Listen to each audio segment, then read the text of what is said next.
Welcome back, everyone. Before we dive into this story of survival, defiance, and a choice that shattered every rule in the cruelest house in England, do me a favor, hit that like button right now, drop a comment telling me what city you're watching from, and buckle in, because what you're about to hear is a 2-hour journey you won't forget. This is a story about a woman who had nothing but her wits, a duke who had lost everything but his title, and the moment their worlds collided in the most literal, most impossible way. Let's begin. The rain hadn't stopped in 4 days. It hammered Thornvale Manor like God had a personal grudge against the stones, turning the gravel drive into a slick gray soup and the gardens into a drowning tangle of weeds and rot. Ivy Ashford pulled her cloak tighter and cursed under her breath as she climbed the steep hill toward the house, her boots squelching with every step. The medicine satchel over her shoulder felt heavier than it had any right to, but then again, everything felt heavier out here. Thornvale wasn't just isolated. It was forgotten. The kind of place people whispered about in town and then moved on, because what was there to say? The Duke of Varel hadn't been seen in 3 years. The house was falling apart. The staff had dwindled to a skeleton crew. And the locals? They'd written the whole thing off as a tomb where a broken man waited to die. Ivy didn't have the luxury of writing anything off. She needed the work. Dr. Marlowe, the physician she assisted, had sent her up the hill with a fresh supply of laudanum and bandages, same as he'd done every month for the past year. He never came himself anymore, said there was no point. The Duke doesn't improve, Miss Ashford. He doesn't decline. He just exists. Keep him comfortable. That's all anyone can do. Comfortable. Ivy had learned that was code for don't expect miracles. She reached the front steps, slick with moss, and banged the iron knocker 3 times. The sound echoed inside like a gunshot in a crypt.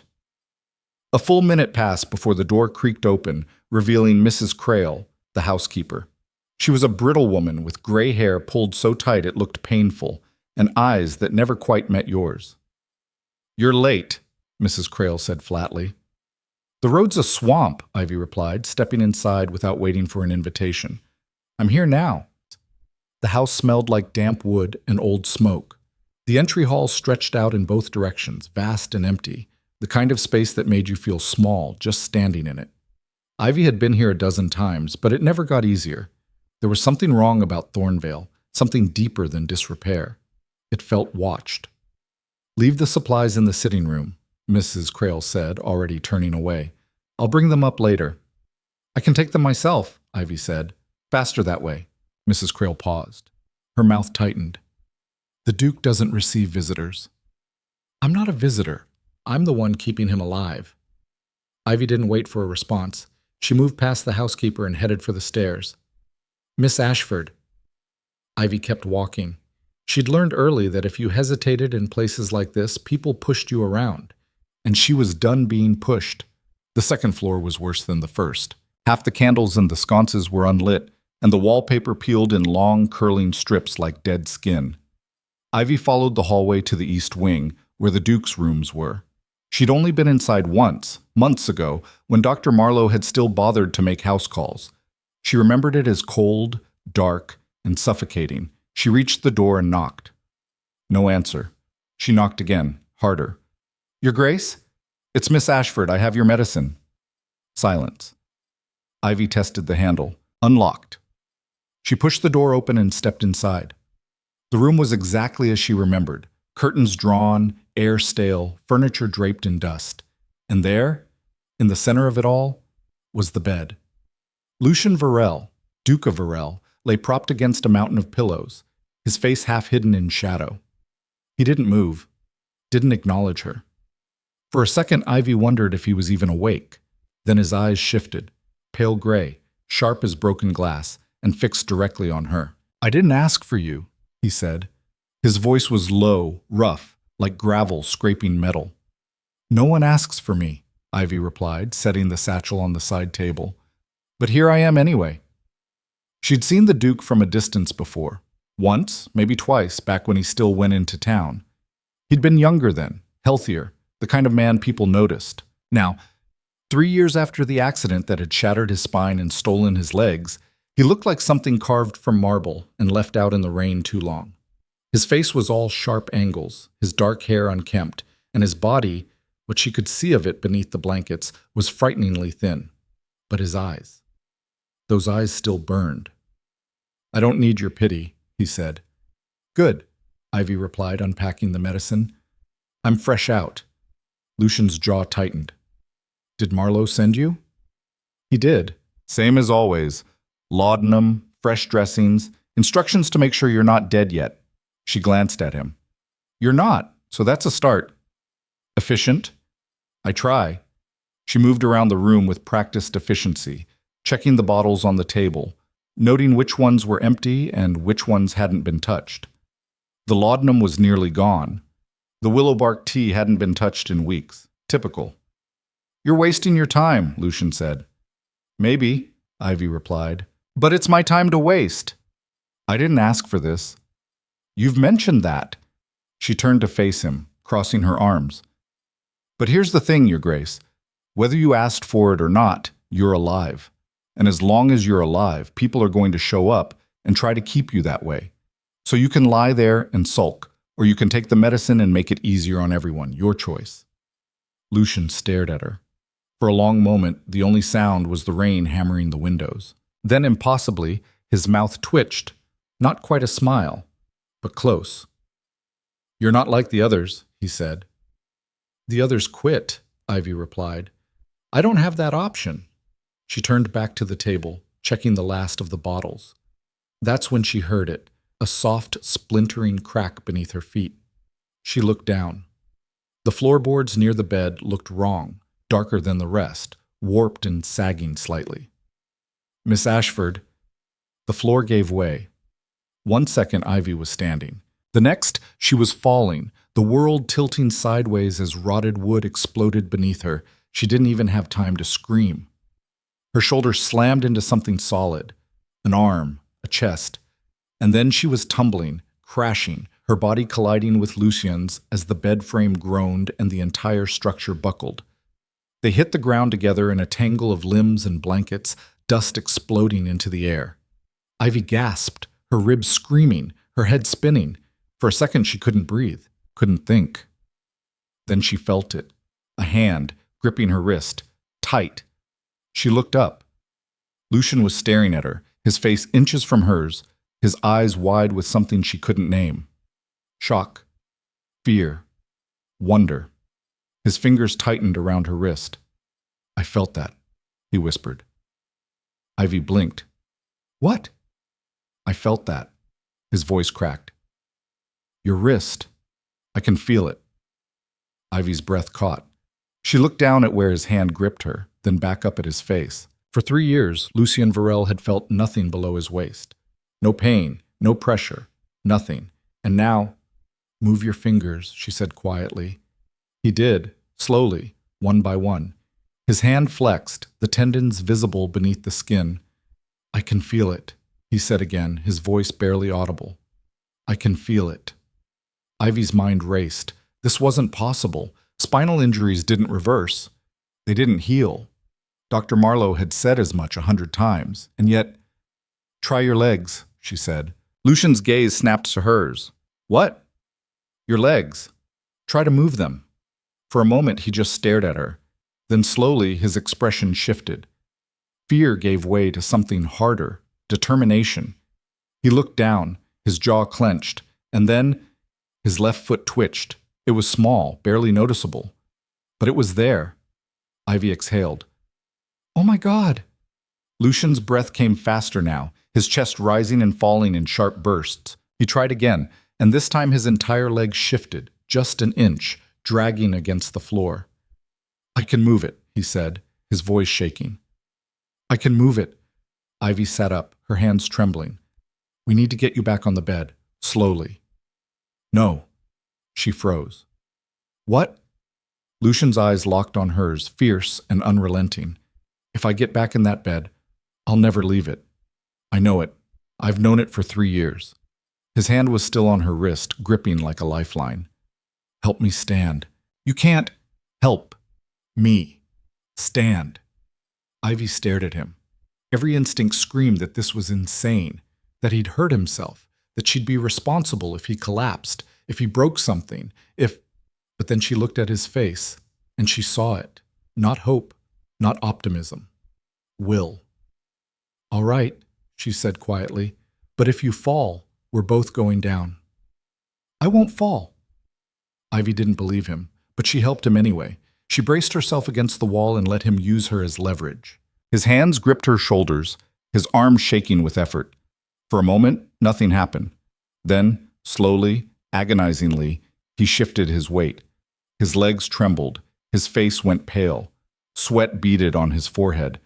And then he stood, not fully, not steadily, but he was upright, his legs locked, his body swaying, every muscle screaming in protest. Ivy held him. Easy, easy. Lucian's breath came in ragged gasps. How long? How long what? How long can you stay? Ivy looked at him.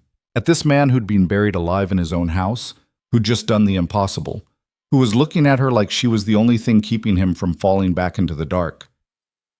As long as it takes, she said. The crash had been loud enough to wake the dead. Within minutes, footsteps thundered up the stairs. Mrs. Crale burst through the door first, her face white, followed by two of the remaining staff, a groundskeeper named Harrow and a young maid named Betsy, who looked ready to faint. Your Grace! Mrs. Crale's voice was shrill. What happened? We heard... She stopped. Her eyes went wide. Lucian was standing, barely. Ivy was still bracing him, her arms locked around his torso, her feet planted, but he was standing. Out, Lucian said. His voice was hoarse but firm. All of you, out. Mrs. Crale didn't move. Your Grace, you need to lie down. You're not well. I said out. The housekeeper flinched. For a moment, Ivy thought she might argue.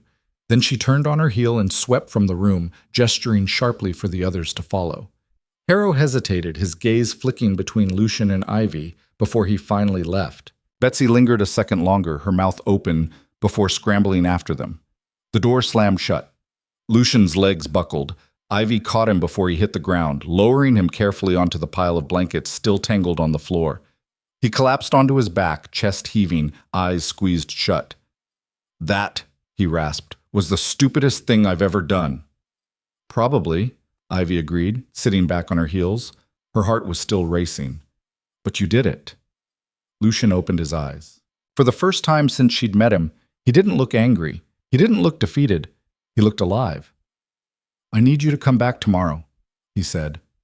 Ivy nodded. I will. And the day after that. All right. Every day. His gaze was steady now, burning with something fierce and unbreakable. If there's a chance, if there's even the smallest chance I can walk again, I need you here, every day, no matter what. Ivy met his eyes. She thought about Dr. Marlowe, who'd given up, about Mrs. Crale, who'd looked at her like she was dangerous, about this house, this prison, and the man trapped inside it. And she thought about herself, about the life she'd been scraping together, job by job, coin by coin, always one step away from falling through the cracks. This was insane. It would consume her. It might not even work. But looking at Lucian now, she realized something. She was already in. Every day, she said. Lucian exhaled, long and slow, and for the first time in 3 years, the weight on his chest lifted. Just a little, but it was enough. Ivy left Thornvale as the sun was setting, the rain finally easing into a cold drizzle. Her clothes were filthy, her ribs ached, and her mind was spinning so fast she could barely walk straight. She needed to talk to Dr. Marlowe, needed to figure out what the hell had just happened, needed to... Miss Ashford. She stopped, turned. A man stood at the edge of the drive, half hidden in the shadow of the trees. He was tall, lean, with dark hair, and a face that would have been handsome if it weren't for the coldness in his eyes. He wore a fine coat, expensive boots, and the kind of smile that made Ivy's skin crawl. I don't believe we've met, he said, stepping forward. Alistair Vane. I'm the Duke's cousin. Ivy's stomach tightened. She'd heard the name. Alistair was next in line for the estate if Lucian died without an heir, which meant he had a vested interest in keeping Lucian exactly where he was. I'm just the physician's assistant, Ivy said carefully, delivering supplies. Of course. Alistair's smile didn't waver. Though I hear there was quite a commotion upstairs today. Broken floor, a fall. His Grace standing, of all things. He tilted his head. Remarkable, don't you think? Ivy said nothing. Alistair took another step closer. Let me offer you some advice, Miss Ashford. Thornvale is a delicate place. My cousin is fragile. The last thing he needs is false hope, or interference from well-meaning strangers. His voice dropped, soft and dangerous. Do you understand? Ivy held his gaze. Perfectly. Good. Alistair's smile returned, bright and empty. I'm sure we'll see each other again soon. He turned and walked back toward the house, disappearing into the mist like he'd never been there at all. Ivy stood there for a long moment, her hands clenched into fists. Then she turned and walked down the hill, into the storm, and didn't look back. But she knew one thing for certain, she was coming back tomorrow, and no one, not Alistair, not Mrs. Crale, not anyone, was going to stop her. Ivy was back at dawn. She hadn't slept. Every time she closed her eyes, she saw Lucien's face, the moment his foot had moved, the way his entire body had locked with effort as he stood, and then Alistair's voice, soft and poisonous, false hope. She'd lain awake in her rented room above the apothecary, staring at the ceiling, knowing that if she didn't go back, no one would. Dr. Marlowe wouldn't believe her. The staff at Thornvale wouldn't help. And Lucien, he'd slip back into that bed and never leave it. So she went back. The manor looked different in the pale morning light, less like a tomb, more like a fortress. The kind of place that had survived centuries and would outlast everyone inside it. Ivy climbed the hill, her breath fogging in the cold air, and knocked on the door. Mrs. Crale answered. Her face was stone. Miss Ashford, we weren't expecting you. I said I'd be back, Ivy replied, stepping inside before the housekeeper could block her. Is he awake? Mrs. Crale's mouth thinned. His Grace is resting. Yesterday was taxing. Then it's a good thing I'm here. Ivy moved toward the stairs. Miss Ashford? The housekeeper's voice was sharp now. I must insist you wait in the sitting room. His Grace will send for you if he requires assistance. Ivy stopped, turned. Did he say that? Mrs. Crale hesitated, just a fraction of a second, but it was enough. He didn't, did he? Ivy said quietly. You're deciding for him. I am protecting him, Mrs. Crale snapped. From reckless interference, from false hope, from getting better? Ivy cut in. Because that's what scares you, isn't it? If he recovers, everything changes. And you don't want that. The housekeeper's face went pale. For a moment, Ivy thought she might actually slap her. Then she straightened, her expression icing over. You are not welcome here, she said coldly. Leave. Now. No. Mrs. Crale's eyes widened. Excuse me? I said no. Ivy's voice was calm, but her pulse hammered. If the Duke wants me gone, he can tell me himself. Otherwise, I'm going upstairs. I will have you removed. Try it. They stared at each other. The air between them crackled like a live wire. Then, from somewhere above, a voice rang out, hoarse, furious, unmistakable. Let her through! Mrs. Crale flinched. Ivy didn't wait. She took the stairs two at a time, ignoring the housekeeper's protests, and pushed open the door to Lucien's room. He was sitting up in bed. Not lying down. Sitting. His hair was disheveled, his shirt half buttoned, and there was a wildness in his eyes that hadn't been there before. Like something caged had finally tasted air. You came back, he said. I said I would. Lucien exhaled, long and shaky. I thought... He stopped, shook his head. I thought maybe I imagined it. Yesterday. The floor. The fall. All of it. You didn't. Ivy set down her satchel and crossed the room. Can you still feel your legs? Yes. His voice cracked. I woke up at midnight and I could feel the blankets. The weight of them. I haven't felt that in 3 years. Ivy's chest tightened. Can you move them? I don't know. I haven't tried. He looked up at her, and for the first time she saw fear. Real, raw fear. What if it's gone? What if yesterday was just some kind of fluke? Then we figure out what happened and we make it happen again, Ivy said. But you won't know unless you try. Lucien stared at her. Then, slowly, he pushed the blankets aside. His legs were thin, pale, the muscles wasted from years of disuse. He looked at them like they belonged to someone else. "All right," he said quietly. "Help me." Ivy moved to his side, bracing her hands under his arms. "On 3. 1, 2, 3. Lucian pushed.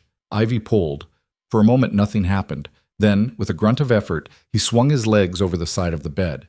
His feet touched the floor. "Good," Ivy said. "Now try to stand." "I stood yesterday." "Barely, and you collapsed. This time, we do it right."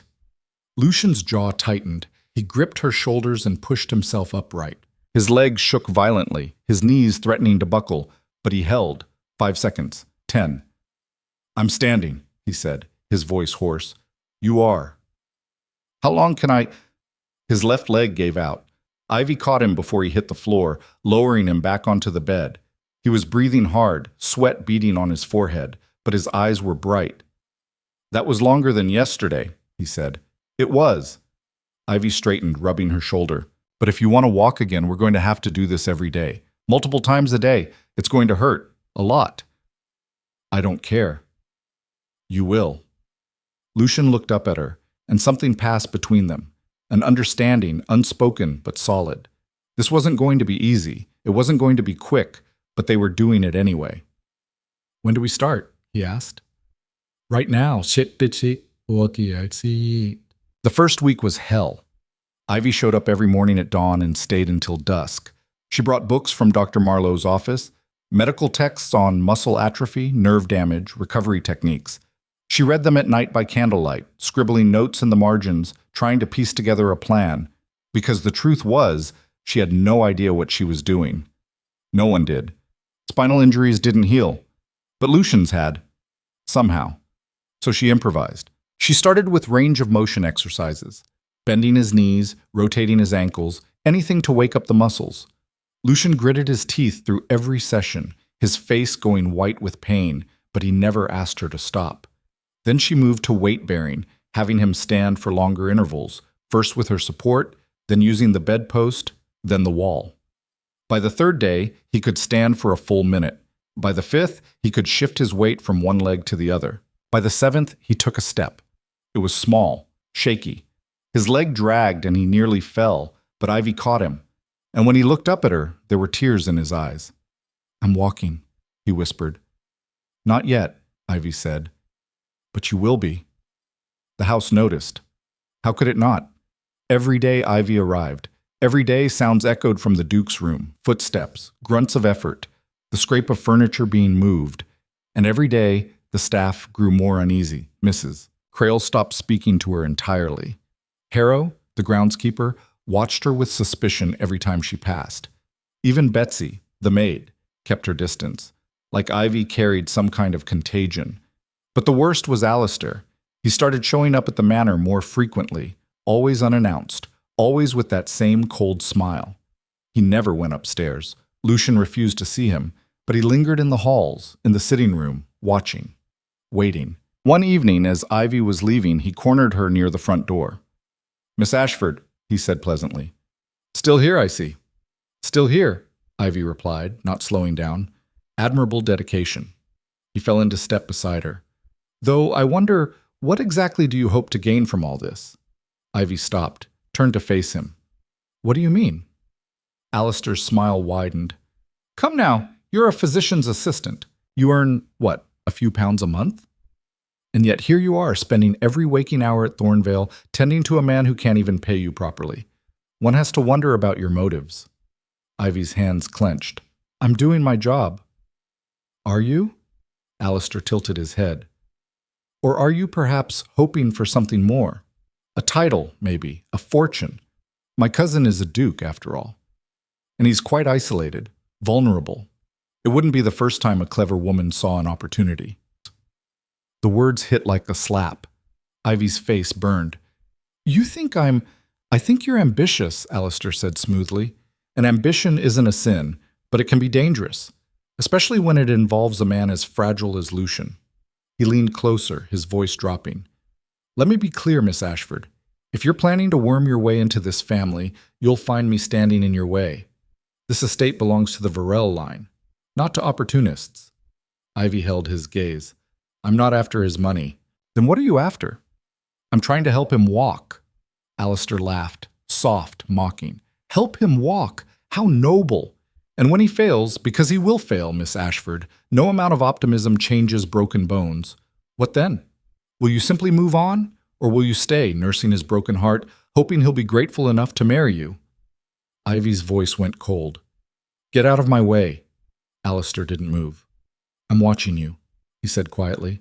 Every day, every visit. If you do anything to harm my cousin, you'll regret it. I'm not the one who wants him dead, Ivy said flatly. Alistair's smile vanished. For a moment the mask slipped and she saw the truth underneath, cold, calculating, ruthless. Then he stepped aside, gesturing toward the door.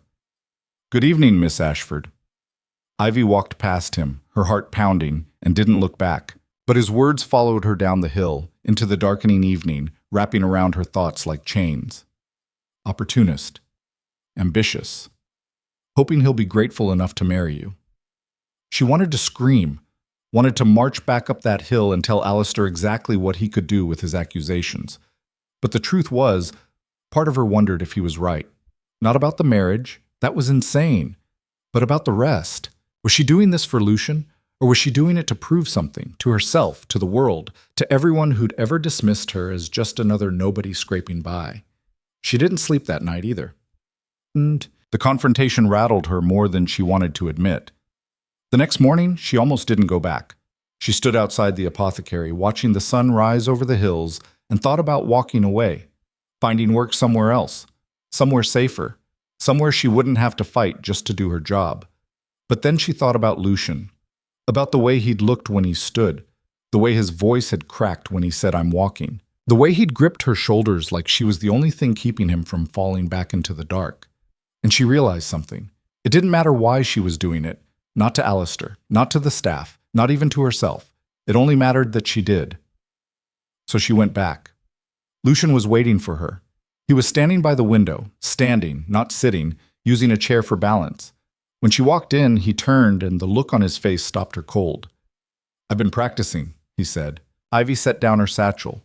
For how long? Since dawn. You should be resting. I'll rest when I'm dead. Lucian's voice was rough, but there was steel underneath. Show me what's next. Ivy studied him. His face was pale, his hands trembling slightly from the effort of staying upright.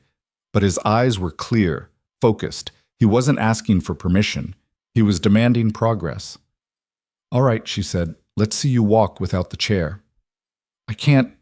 Try. Lucian's jaw tightened. He let go of the chair. For a moment he swayed, his arms windmilling for balance. Then he took a step, then another. His gait was uneven, his left leg dragging slightly, but he crossed half the room before his knee buckled. Ivy caught him. Better. It's not enough.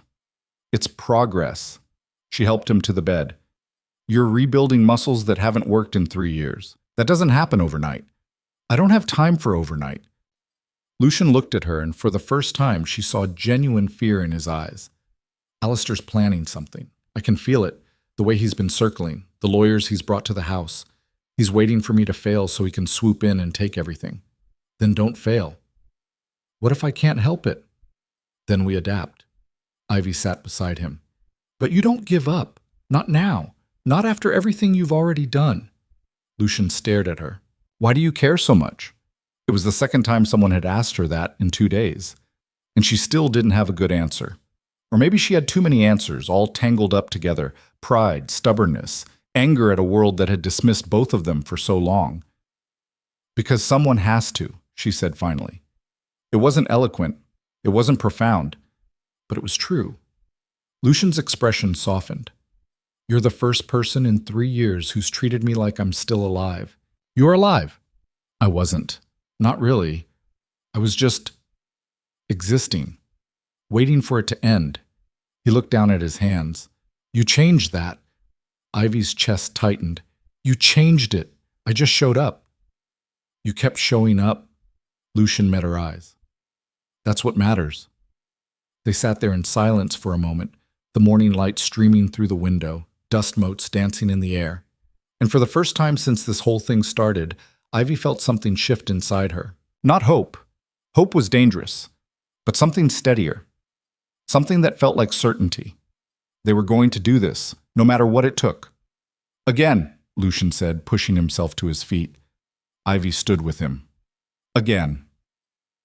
The second week was harder. Lucian's progress slowed. His body was fighting him now, muscles screaming in protest, nerves misfiring, every step a battle. He collapsed more often, snapped at her when the pain got too bad. Once, he threw a glass across the room and told her to leave. Ivy stayed. "I'm done," he said, slumped against the wall, his face pale and slick with sweat. "I can't do this." "Yes, you can." "You don't know that. I know you stood yesterday, and the day before that, and the day before that." Ivy crouched in front of him. "You're getting stronger. It just doesn't feel like it yet." "It feels like I'm dying." "You're not dying, you're rebuilding." She held his gaze. "But if you quit now, Alistair wins. Mrs. Crale wins. Everyone who wrote you off wins. Is that what you want?" Lucian stared at her. His chest heaved, his hands trembled. Then, slowly, he pushed himself upright. "Again," he said. They went again, and again, and again. By the end of the second week, Lucian could walk across the room with minimal support. His gait was uneven, his balance shaky. But he was moving. Really moving, and every day the staff grew more nervous. Mrs. Crale started locking doors. Ivy would arrive to find the side entrance barred, the back door chained. She'd have to knock for 10 minutes before someone let her in. Once, she found the medicine supplies moved to a different room entirely, and when she asked where they were, Mrs. Crale claimed ignorance. Harrow stopped maintaining the grounds near the house. The garden path became overgrown, the steps slippery with moss. Ivy nearly twisted her ankle twice. And Alistair started bringing people. Men in expensive coats. Lawyers, she guessed, though no one introduced them. They'd sit in the parlor, speaking in low voices, glancing up the stairs like they were measuring something. Once she overheard fragments of a conversation, competency hearing, unfit to manage the estate, medical testimony, she told Lucian. He went silent. His jaw clenched so hard she thought it might crack. "He's trying to have me declared incompetent," he said quietly. "Can he do that?" "If he gets the right doctors to testify, yes. If he convinces a judge I'm not of sound mind, he can petition for control of the estate." Lucian's hands tightened into fists. "He's been waiting for this, for me to show signs of improvement, because if I stay broken, I'm no threat. But if I recover, you become one," Ivy finished. Lucian looked at her. "He'll come after you too." "Let him." "I'm serious, Ivy. If he thinks you're helping me, he'll find a way to discredit you, ruin you. He has money, connections. I don't care." Lucian stared at her. "Why?" Ivy didn't answer right away. She thought about her life before Thornvale, the years spent scraping by, invisible, dismissed, always one mistake away from losing everything. And she thought about the past 2 weeks, the exhaustion, the fear, the way the entire house had turned against her. And she realized something. She didn't want to go back, not to that life, not to being small and forgettable and safe. "Because I'm tired of surviving," she said finally. "I want to win." Lucian's expression shifted, and for the first time she saw something new in his eyes. Respect. "Then we win," he said. The breakthrough came on the 15th day. Ivy arrived to find Lucian standing at the window, fully dressed, leaning on a cane. He turned when she entered, and the look on his face stopped her cold. "I walked here," he said, "from the bed to the window, by myself." Ivy's breath caught. "Show me." He did. Slowly, painstakingly, he walked across the room. His gait was uneven, his movement stiff, but he didn't fall. He didn't need her. When he reached the bed, he turned around and walked back. Ivy's eyes burned. "You're walking." "I'm walking." Lucian's voice shook. "For the first time in 3 years, I'm actually walking." Ivy crossed the room and hugged him. She didn't think, didn't hesitate. She just grabbed him, holding tight, and for a moment he froze.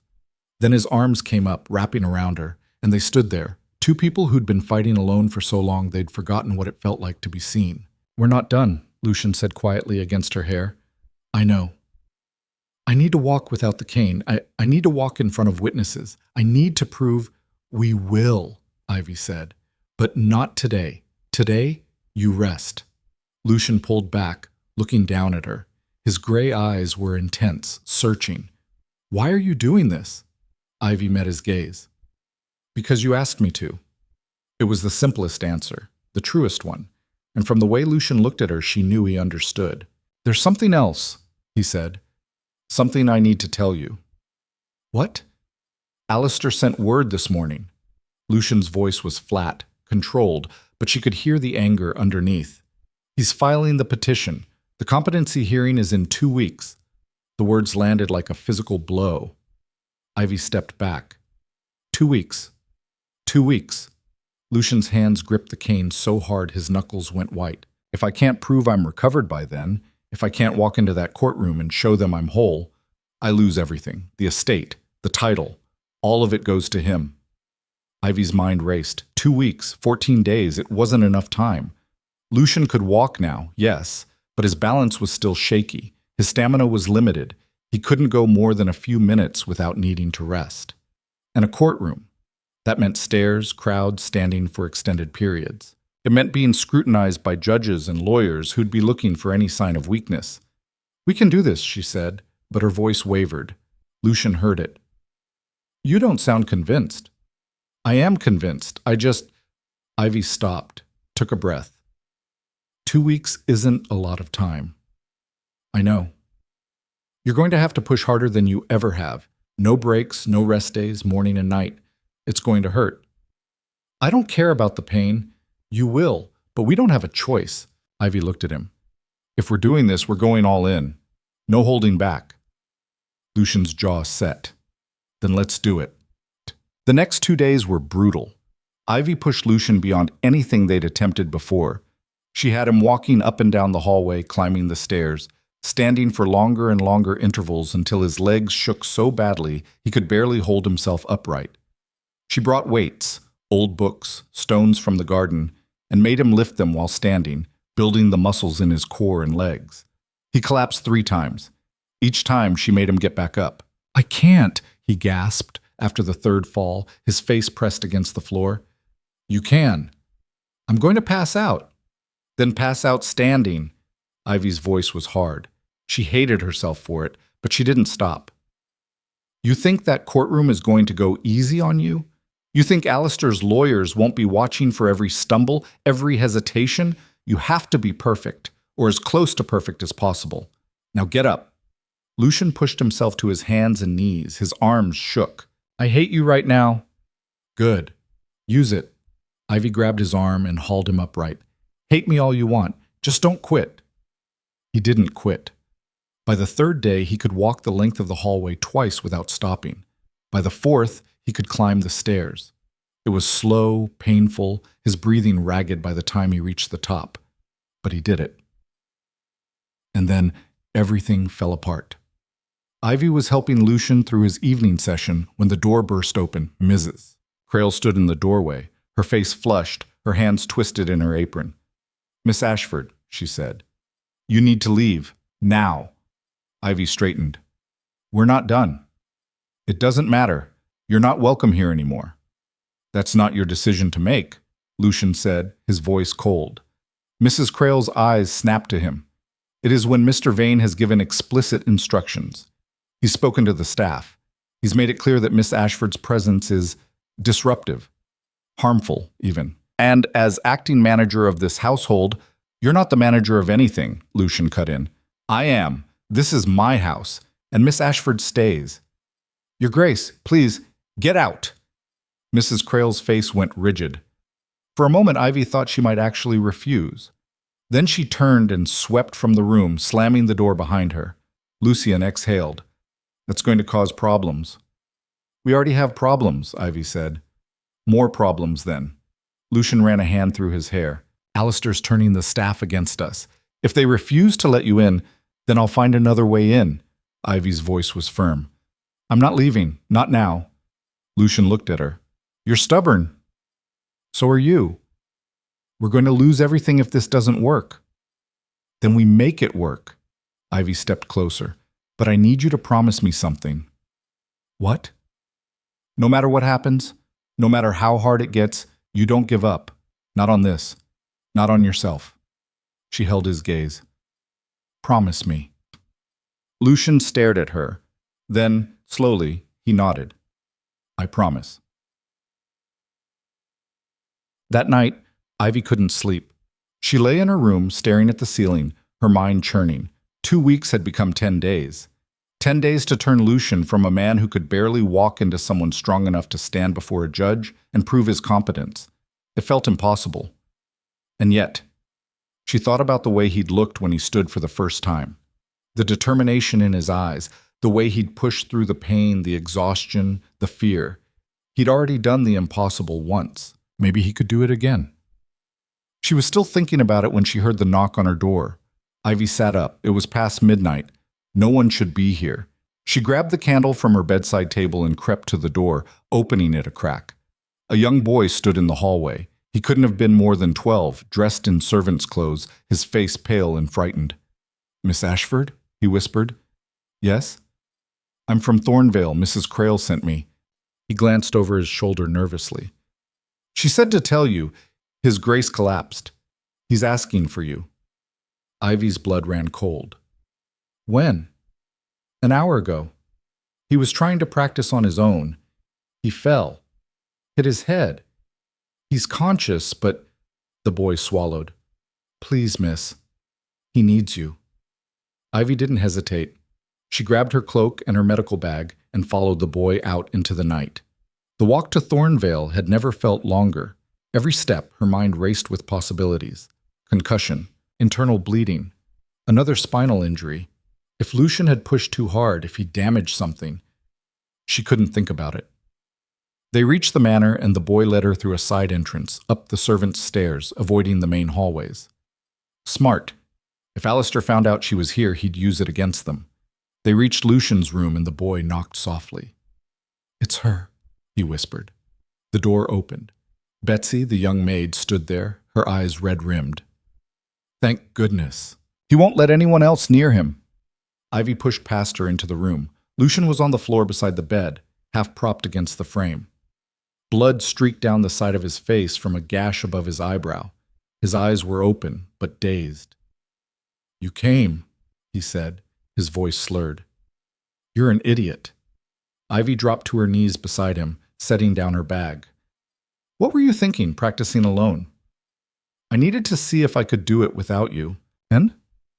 I made it 3 steps before everything went sideways. He tried to smile, but it came out as a grimace. Literally. Ivy examined the wound. Deep, but not life-threatening. She pulled out clean cloth and antiseptic. This is going to hurt. Everything hurts. Well, this'll hurt more. She cleaned the wound, ignoring his sharp intake of breath, and pressed the cloth against it to stop the bleeding.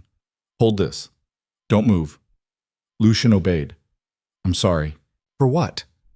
For being reckless. For making you come out here in the middle of the night. For... He stopped. For needing you so much. Ivy looked at him. At this man who'd been told he'd never walk again, who'd fought his way back from nothing, who was now bleeding on the floor because he'd pushed himself past his limits trying to prove he was whole. Don't apologize for that, she said quietly. Ever. Lucian's eyes met hers. I don't know what I'd do without you. You won't have to find out. Ivy finished bandaging the wound. But you have to stop trying to do this alone. We're in this together. That means you don't get to kill yourself practicing when I'm not here. Understand? Understood. Good. She helped him to his feet and guided him to the bed. Now rest. We have 8 days left. You're no good to me unconscious. Lucian lay back, exhaustion written across every line of his face. But before Ivy could turn away, his hand shot out and caught her wrist. Stay, he said. Just for a while, please. Ivy hesitated. She should leave. Should get back to her room before anyone noticed she was gone. Should maintain some kind of professional distance. But the look in his eyes stopped her. He wasn't asking as a patient. He was asking as a man who'd been alone for 3 years and had finally found someone who saw him as human. "All right," she said, "for a while." She pulled a chair over and sat beside the bed. Lucian's hand stayed on her wrist, his grip loose but present, and slowly his breathing evened out. His eyes closed. Within minutes, he was asleep. Ivy sat there in the darkness, watching him, and felt something shift in her chest. This wasn't just about proving the doctors wrong anymore, or showing Alistair he couldn't win, or even about helping Lucian walk. It was about something deeper, something she wasn't ready to name yet, but it was there, and it scared her more than anything else they'd faced so far. She left before dawn, slipping out of Thornvale the same way she'd come in, through the servants' entrance, down the overgrown path, into the gray morning mist. Her hands were still shaking, not from fear, from something else. Something that had settled in her chest while she sat beside Lucian's bed, watching him sleep, his hand wrapped around her wrist like she was the only thing keeping him tethered to the world. She couldn't afford to think about what that meant. The next 5 days blurred together in a relentless cycle of pain and progress. Lucian pushed himself harder than ever. He walked the hallways until his legs gave out, climbed the stairs until he couldn't breathe, stood for hours at a time, swaying, fighting gravity, refusing to sit. Ivy matched him step for step, catching him when he fell, forcing him back up, her voice steady even when her own body screamed for rest. "Again," she'd say, and he'd do it again. By the 5th day, he could walk without the cane. His gait was still uneven, his balance imperfect, but he was upright, moving, functional. To anyone who'd known him 3 years ago, it would have looked like a miracle. To Alistair, it looked like a threat. The lawyers came back. More of them this time. They sat in the parlor with Alistair, their voices low and conspiratorial, papers spread across the table.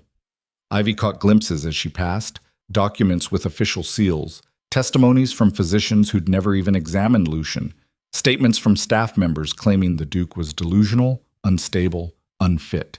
She told Lucian.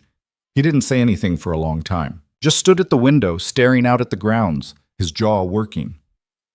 "They're building a case," he said finally. "Not just for incompetence, for insanity." Ivy's stomach dropped. Can they do that? If they have enough witnesses, yes.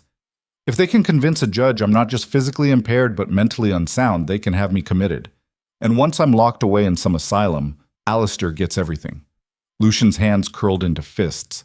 He's not just trying to take the estate, he's trying to erase me. Then we prove him wrong. Ivy's voice was hard. You walk into that courtroom. You show them you're whole. You make it impossible for them to deny it. And if that's not enough, then we make it enough. Lucian turned to look at her. You really believe we can win this? Ivy met his eyes. I believe you're standing right now.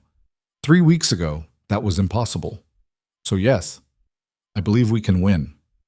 Something shifted in Lucian's expression. The fear didn't disappear, but it receded, pushed back by something stronger.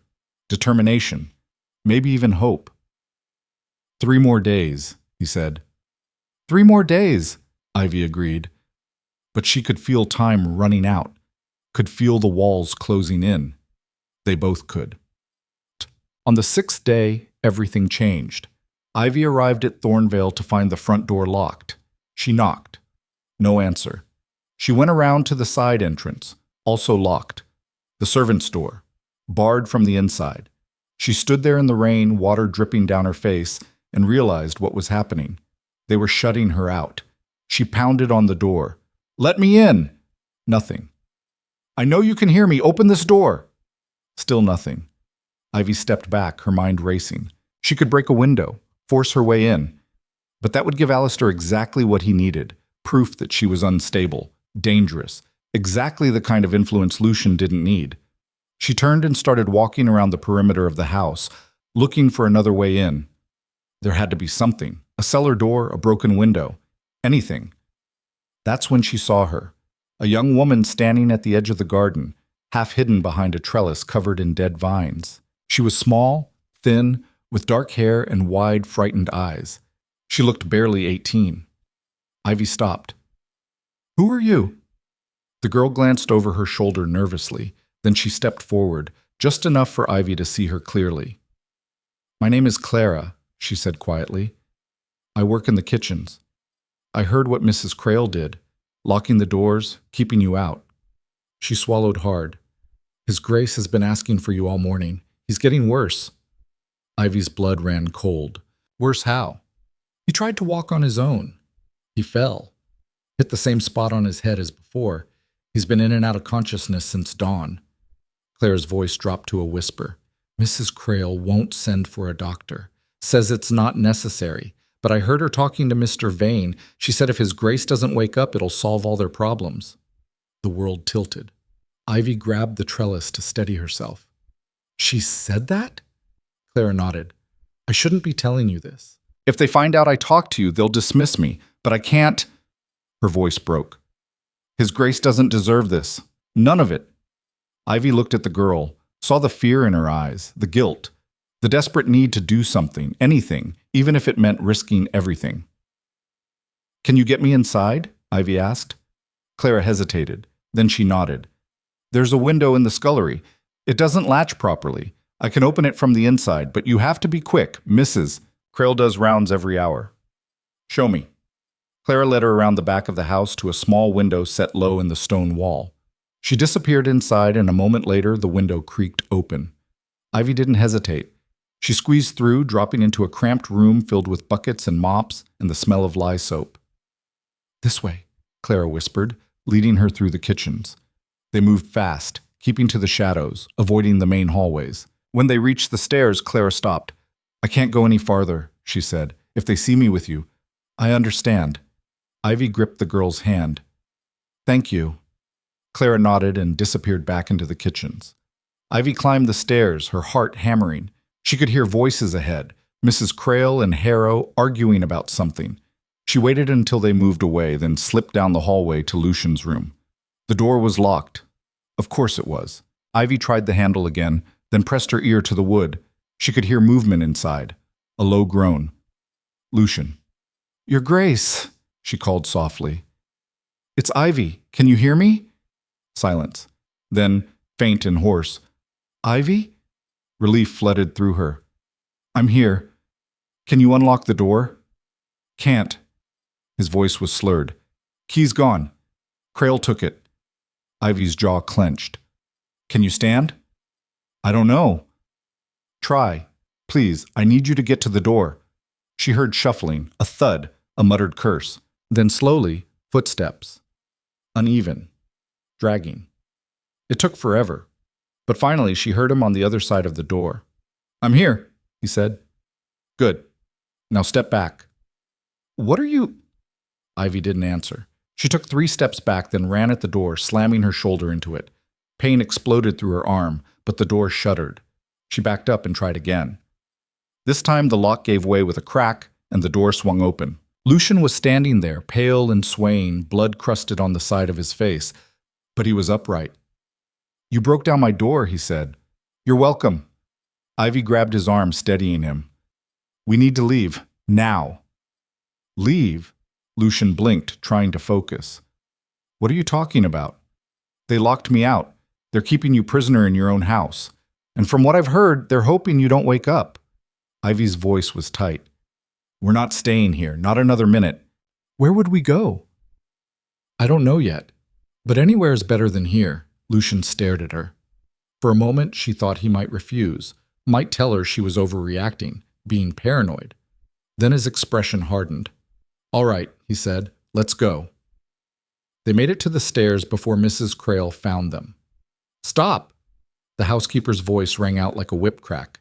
She stood at the bottom of the staircase, flanked by Harrow and 2 other servants Ivy didn't recognize. Miss Ashford, you are trespassing. His Grace is not well. He needs rest, not...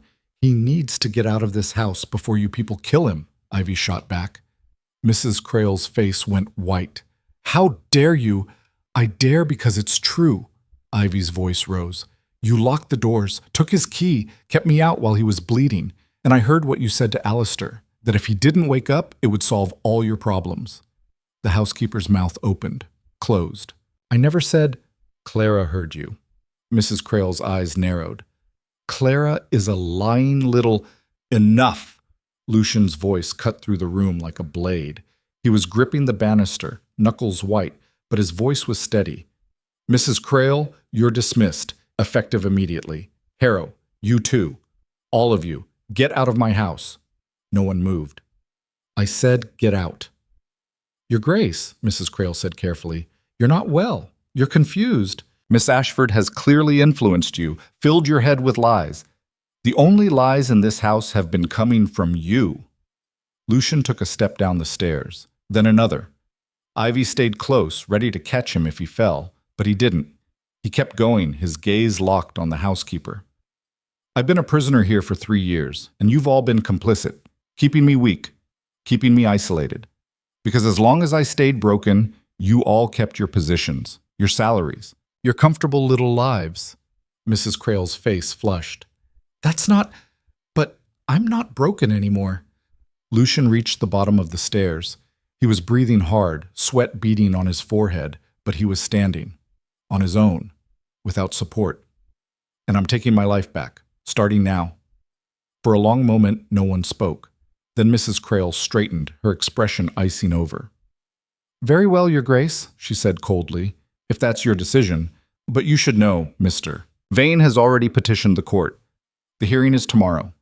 And when the judge sees you like this, unstable, violent, clearly under the influence of an opportunistic woman, you'll lose everything anyway. Then let him try, Lucian said. Mrs. Crale's smile was thin and cruel. We shall see. She turned and swept from the room, Harrow and the others following. Within minutes, the house was silent. Ivy exhaled. Are you all right? Lucian nodded slowly. Then his legs buckled. Ivy caught him before he hit the floor, lowering him carefully onto the bottom step. That was stupid, she said. That was necessary. Lucian leaned his head back against the banister, his face pale. I should have done it years ago. Well, you did it now. Ivy checked the wound on his head. It had started bleeding again. We need to get this cleaned up, and you need food, real food. When's the last time you ate? Lucian thought about it. Yesterday. That explains why you keep passing out. Ivy stood. Stay here. I'll find something in the kitchen. Ivy. She stopped. Thank you, Lucian said quietly, for breaking down my door, for everything. Ivy looked at him, at this man who'd just reclaimed his house, his dignity, his life, even though it was costing him everything. You would have done the same for me, she said, and she meant it. They spent the rest of the day preparing. Ivy raided the kitchens, finding bread, cheese, cold meat, anything she could carry. She cleaned Lucian's wound properly this time, stitching it closed with steady hands while he gritted his teeth and didn't complain. Then she made him eat, then rest, then eat again.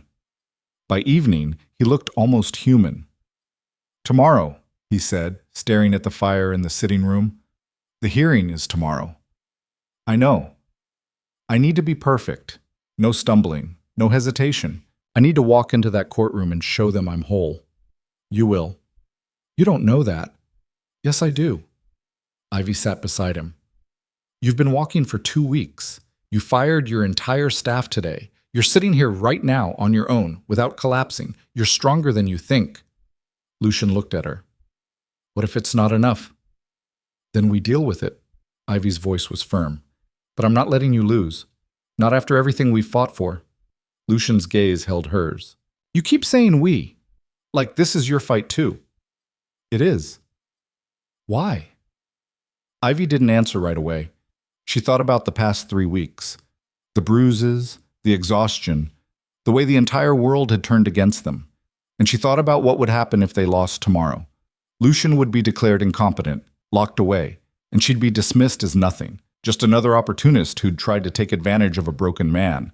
But that wasn't why she was here. Not anymore.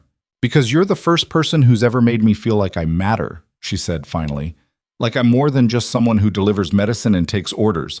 You saw me, really saw me, and I'm not walking away from that. Lucian's expression softened. Ivy, don't. She held up a hand. Don't make this more complicated than it is. We have a hearing tomorrow. Let's focus on that.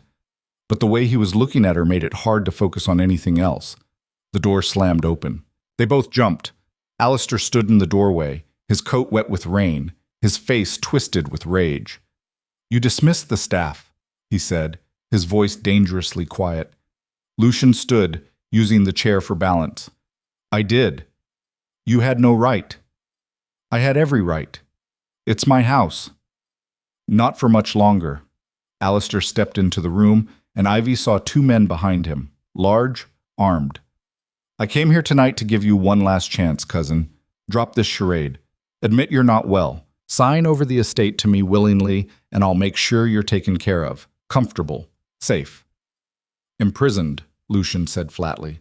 Protected. Same thing. Alistair's smile was cold. Then you leave me no choice. He gestured to the men. They moved forward. Ivy stepped in front of Lucian. Touch him and I'll scream this house down. One of the men laughed. Go ahead, miss. No one's here to listen. He was right. The staff was gone. The house was empty. It was just the four of them, and Lucian could barely stand. They were trapped. Alistair pulled a document from his coat.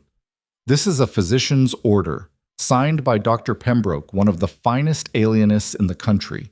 He's examined the testimonies, the evidence, and he's determined that you, Lucian, are a danger to yourself and others. These men are here to escort you to a private facility where you'll receive proper care. That's insane, Ivy said. He hasn't been examined. This is illegal. It's perfectly legal, Alistair said smoothly. And tomorrow, when the judge reviews this order, he'll see that I acted out of concern for my cousin's well-being, that I tried everything to help him, and that Miss Ashford, his so-called caregiver, was in fact enabling his delusions. He looked at Ivy. They'll want to question you, of course, about your relationship with him, your motives, your methods. I imagine it won't look good when they learn you've been sneaking into his room at night, locking doors, encouraging him to dismiss his staff. Ivy's blood turned to ice. You're twisting everything. I'm protecting the family legacy. Alistair nodded to the men. Take him. They moved forward. Lucian stepped back, his hand gripping the chair. Don't. I'm sorry, cousin, Alistair said, but this is for the best. The first man reached for Lucian's arm, and Lucian punched him. It wasn't a great punch. His balance was off, his aim shaky. But it landed, hard, right on the man's jaw. The man stumbled back, more surprised than hurt. Then he swung back. Ivy screamed. She threw herself between them, and the blow caught her across the face instead. Pain exploded through her cheek. She hit the floor hard, her vision swimming. Ivy! Lucian dropped beside her, his hands on her shoulders. Are you? I'm fine, she gasped, tasting blood. Get out of here. I'm not leaving you. Lucian? The second man grabbed him, hauling him upright. Lucian struggled, but he was weak, exhausted, and the man was twice his size. Alistair watched, his expression unreadable. Take him to the carriage, he said. No! Ivy pushed herself to her feet, ignoring the pain in her face, and lunged for Alistair. You can't do this. He's not insane. He's recovering. You're stealing his life. I'm saving it. Alistair caught her wrist, his grip like iron. And you, Miss Ashford, are done interfering. He shoved her back. She hit the wall hard, her head cracking against the stone. For a moment, the world went gray. When her vision cleared, Lucian was being dragged toward the door. Stop, she tried to say, but her voice came out as a whisper. Alistair paused at the door, looked back at her. A word of advice, Miss Ashford. Find another patient, another cause, because this one is over. Then he was gone, and Lucian with him. Ivy sat there on the floor, her face throbbing, her head spinning, and felt something inside her crack open. Not fear, not despair, rage. She pushed herself to her feet, swaying, and forced her legs to move. She stumbled through the house, out the front door, into the rain. The carriage was already pulling away down the drive, disappearing into the mist. She ran. Her lungs burned. Her legs screamed, but she ran, chasing the carriage, knowing she'd never catch it, not caring. She had to do something. Had to... A hand grabbed her arm. Ivy spun, fist raised, and found herself staring at Clara. Miss Ashford, stop, the girl said urgently. You'll never catch them. I have to... Listen to me. Clara's grip tightened. I heard everything. I was in the hallway, and I know where they're taking him. Ivy's heart stopped. Where? Greymore Asylum, about 10 miles north. It's where Mr. Vane sends anyone he wants to disappear. Clara's eyes were fierce. But there's a hearing tomorrow morning, at the courthouse in town. If you can get there, if you can testify, maybe you can stop this. Ivy stared at her. Why are you helping me? Claire's jaw set. Because 3 years ago my brother worked here. He saw something he wasn't supposed to, Mr. Vane stealing from the estate accounts. And Mr. Vane had him committed to Greymore, said he was unstable, dangerous. Her voice broke. My brother died there 6 months later, and no one cared. No one even investigated. Ivy's chest tightened. I'm sorry. Don't be sorry. Claire's eyes blazed. Be angry and stop him. Ivy looked at the girl, at the grief and fury burning in her eyes, and she made a decision. I need your help, she said. Anything. I need you to go to Dr. Marlowe. Tell him what happened. Tell him I need a written statement, everything about Lucian's recovery, the progress he's made, the fact that he's been walking. I need proof. Documentation. Anything official. Clara nodded. What are you going to do? Ivy looked up at the dark, empty manor, then back at the road where the carriage had disappeared. I'm going to get him back, she said. Intan. The courthouse was a gray stone building in the center of town, imposing and cold. Ivy arrived just after dawn, her face bruised, her clothes soaked from sleeping in a stable overnight. She had no documentation, no lawyer, no plan beyond walking through those doors and refusing to leave until someone listened. The hearing was in the main chamber.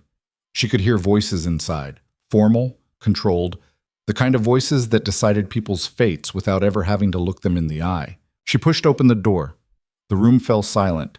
A judge sat at the front, old and stern, flanked by clerks. Alistair sat at a table with 3 well-dressed lawyers, and at another table, hunched and shaking, was Lucian. His hands were bound. Ivy's vision went red. Who are you? The judge demanded. My name is Ivy Ashford, she said, her voice ringing through the chamber, and I'm here to testify. This hearing is closed to— I don't care. Ivy walked forward, ignoring Alistair's shocked expression, ignoring the guards moving to intercept her. I've been treating the Duke of Varel for the past 3 weeks, and everything you've been told about his condition is a lie. The judge's eyes narrowed. Miss Ashford, you are out of order. So is this entire proceeding? Ivy reached the front of the room. Lucian Varel is not insane. He's not incompetent. He's been recovering from a spinal injury, and he's been walking, actually walking, for 2 weeks. I've seen it. I've helped him. And the only reason he's sitting here in chains is because his recovery threatens the man who's been stealing from his estate for 3 years. That is a slanderous accusation, one of Alistair's lawyers said sharply. Then prove me wrong. Ivy turned to the judge. Examine him. Have him stand. Have him walk. You'll see. He's whole. The judge looked at Lucian. Your Grace, can you stand? Lucian's head lifted. His eyes met Ivy's across the room. For a moment she saw the exhaustion, the fear, the doubt. Then she saw the fire. He stood, slowly, shakily, but he stood, without help, without support. The room erupted. Alistair shot to his feet. Your Honor, this proves nothing. He could collapse at any moment. He's clearly being coached. Have him walk, Ivy said. The judge hesitated. Then he nodded. Your Grace, if you're able, please walk to the bench. Lucian took a breath. Then he took a step. Then another. His gait was uneven, his movement stiff. But he walked. Across the room, past Alistair's table, all the way to the bench. When he stopped, he looked up at the judge. I am Lucian Varel, he said, his voice steady. Duke of Varel, and I am reclaiming my life. The judge stared at him. Then slowly he nodded. Remove his restraints, he said. The guards moved forward, unlocking the chains. Lucian's hands dropped to his sides, free for the first time in hours. And then he turned, looked at Ivy, and crossed the room to her. I need to say something, he said, loud enough for everyone to hear. Ivy's breath caught. Lucian? No, I need to say this. He looked at the judge. Miss Ashford saved my life. Not by delivering medicine, not by following orders, but by refusing to give up on me when everyone else had, including myself. His voice grew stronger. She's been attacked, threatened, shut out. And she came back anyway. Because that's who she is, and I'm not going to let this court, or anyone else, dismiss her as some opportunist. He turned back to Ivy. Marry me, he said. The world stopped. Ivy stared at him. What? Marry me, Lucian said again. Not because I need protection, not because Alistair is threatening us, but because in the past 3 weeks, you've been the only thing in my life that's felt real. And I don't want to lose that. I don't want to lose you. Ivy couldn't breathe, couldn't think. The entire courtroom was staring at them. You're insane, she whispered. Maybe, Lucian said, but I'm standing and I'm asking, so what's your answer? Ivy looked at him. At this man who'd been buried alive and fought his way back, who'd just stood in front of a judge and walked, who was now proposing to her in the middle of a competency hearing like it was the most natural thing in the world. And she realized something. She didn't want to lose him either. Yes, she said. Lucian's face broke into a smile, and then in front of everyone, he kissed her. The courtroom exploded into chaos. The courtroom exploded into chaos. Alistair was on his feet shouting something about impropriety and manipulation. His lawyers scrambled, papers flying, trying to restore order. The clerks looked to the judge, who sat frozen behind his bench, his mouth slightly open, like he'd just witnessed something completely outside the bounds of legal precedent. And in the middle of it all, Lucian was kissing Ivy. She should have pulled away, should have been mortified, should have remembered where they were, what was at stake, how many people were watching. But she didn't. Because for the first time in 3 weeks, maybe in her entire life, something felt absolutely, undeniably right. When they finally broke apart, Lucian was grinning, actually grinning. That was either brilliant or the stupidest thing I've ever done, he said quietly. Probably both, Ivy replied, her face burning. Order. The judge's gavel came down like a gunshot. Order in this court. The room slowly settled. Alistair was still standing, his face pale with fury. The lawyers had given up trying to organize their papers and were just staring. Even the guards looked uncertain. The judge cleared his throat. Your Grace, that was highly irregular. I'm aware, Your Honor, Lucian said, not taking his eyes off Ivy. But I meant every word. Be that as it may, this is a competency hearing, not a marriage proposal. The judge's tone was stern, but there was something else underneath. Curiosity, maybe, or reluctant admiration. However, I must say, your ability to stand and walk across this courtroom is far more compelling than any testimony I've heard today. Your Honor, I object, one of Alistair's lawyers interjected. The Duke's physical mobility doesn't necessarily indicate mental competence. We have documented evidence of erratic behavior, paranoid delusions, and undue influence from this woman. This woman has a name, Ivy said sharply. And she's been doing more for your client's cousin than anyone in his entire household for 3 years. Miss Ashford, the judge said, not unkindly, you are not a party to these proceedings. Then make me one, Ivy said. I have first-hand knowledge of the Duke's condition. I've worked with him every day for the past 3 weeks. If this court wants to determine his competency, then you need to hear what I have to say. The judge studied her. You're not a physician. No, but I've worked for Dr. Marlowe for 5 years. I know more about medicine than most of the people in this room. And I know Lucian Varel is not insane. That's not for you to decide, Alistair cut in, his voice tight. Your Honor, this woman has no credentials, no standing. She's admitted herself that she's been alone with my cousin for weeks, unsupervised, likely filling his head with ideas about recovery and succeeding, Lucian interrupted. He turned to face Alistair directly. That's what terrifies you, isn't it? Not that I might be incompetent, but that I might be whole. Alistair's jaw clenched. I have only ever acted in your best interest. You locked me in my room last night, had me dragged out of my own house, chained me like a criminal. Lucian's voice was cold. If that's your idea of best interests, I'd hate to see your worst. You were unstable, violent. You struck one of the men I hired to protect you. After he tried to abduct me, Lucian's voice rose. After you presented a fraudulent medical order from a doctor who's never examined me. After you spent 3 years waiting for me to die so you could take everything I have. That is a lie. Is it? Lucian took a step toward him. Then another. His gait was still unsteady, but his presence was commanding. Then explain why the estate accounts have been hemorrhaging money for the past 2 years. Explain why the staff was instructed to keep me sedated and isolated. Explain why you filed this petition the moment I started to recover. Alistair's face went white. I don't have to explain anything to you. No, the judge said quietly. But you will explain it to me. Everyone turned to look at him. The judge leaned back in his chair, his expression unreadable.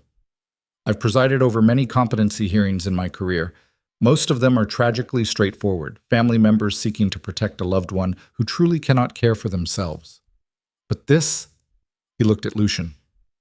Your Grace, walk across the room again. Lucian didn't hesitate. He turned and walked back toward Ivy, his movements deliberate, controlled. When he reached her, he stopped and turned back to the judge. Again, the judge said. Lucian walked back. And again. Lucian did it a third time. By the end, his breathing was labored and sweat beaded on his forehead, but he didn't collapse, didn't falter. The judge nodded slowly. Mr. Vane, I find your petition unconvincing. The Duke appears to be in full possession of his faculties. His physical recovery, while remarkable, does not suggest mental instability. Quite the opposite, in fact.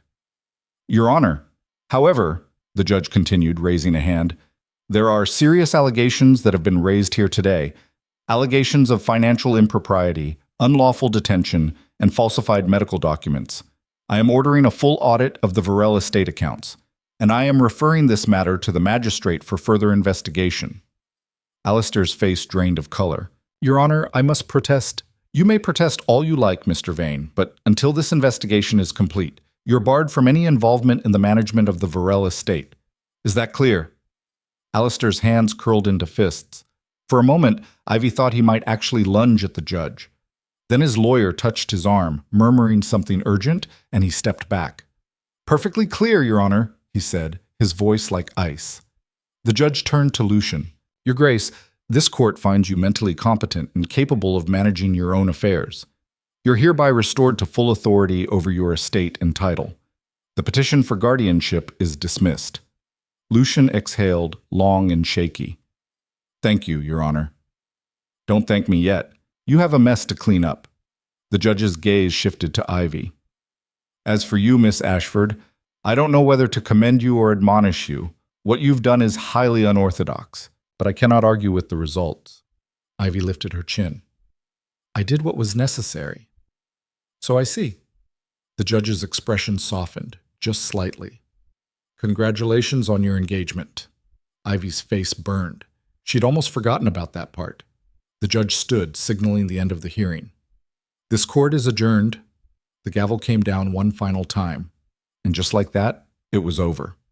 Lucian turned to Ivy, and for a moment they just stood there, staring at each other. Then he laughed, a raw, exhausted sound that came from somewhere deep. We did it, he said. You did it, Ivy corrected. I just kept you from falling. You did a lot more than that. Lucian reached for her hand. I meant what I said. About marrying you. Ivy's heart stuttered. Lucian, I know it was sudden. I know we haven't talked about it. But I wasn't asking because I was desperate or scared or trying to protect myself from Alistair. His voice dropped. I was asking because I want to. Because you're the first person in 3 years who's made me feel like I have a future worth fighting for. Ivy looked at him. At this man who just walked across a courtroom like it was the most natural thing in the world, even though a month ago he couldn't feel his own legs. Who'd proposed to her in front of a judge and half a dozen lawyers without a shred of embarrassment? We barely know each other, she said. I know you break down doors when people lock them. I know you don't back down from anything. I know you've been fighting for me when you didn't have to, and you never asked for anything in return. Lucian squeezed her hand. That's enough for me. Ivy wanted to argue, wanted to tell him he was being impulsive, reckless, that they needed to think this through. But the truth was, she didn't want to think it through. She was tired of thinking, tired of being careful, tired of playing it safe. All right, she said. Lucian blinked. All right? I said yes in front of a judge. I'm not taking it back now. Ivy smiled. But if you're expecting a blushing bride who's going to defer to you on everything, you're going to be disappointed. I wouldn't want anything else. Behind them, someone cleared their throat. They turned to find Clara standing in the doorway, clutching a thick envelope. Miss Ashford, she said breathlessly, I'm sorry I'm late. Dr. Marlowe sent this. She held out the envelope. It's everything. Medical records, treatment notes, documentation of His Grace's progress. He said to tell you he's sorry he didn't come himself, but he's old and the walk from the clinic would have taken too long. Ivy took the envelope, feeling the weight of it. Thank you, Clara, for everything. Clara's eyes flicked to Lucian, then back to Ivy. Is it true? Did you really get engaged just now? Apparently, Ivy said, still trying to wrap her head around it. Clara's face broke into a wide grin. That's the most romantic thing I've ever heard. It was insane, Ivy muttered. Same thing, Lucian said, grinning. They left the courthouse together, stepping out into the late morning sun.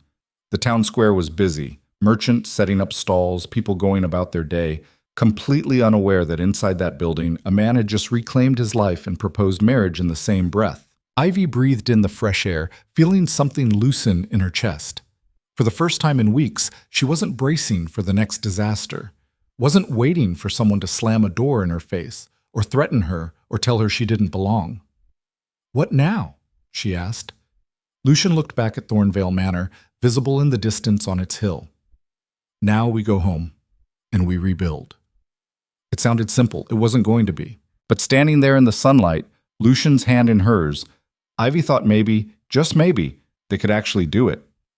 They returned to Thornvale to find it exactly as they'd left it the night before, empty, dark, and silent as a crypt. The staff was gone. The fires were out. Rain had blown in through an open window somewhere, and water pooled on the floor of the entrance hall. Well, Lucian said, looking around. This is grim. It's a start, Ivy said. She set down her bag and rolled up her sleeves.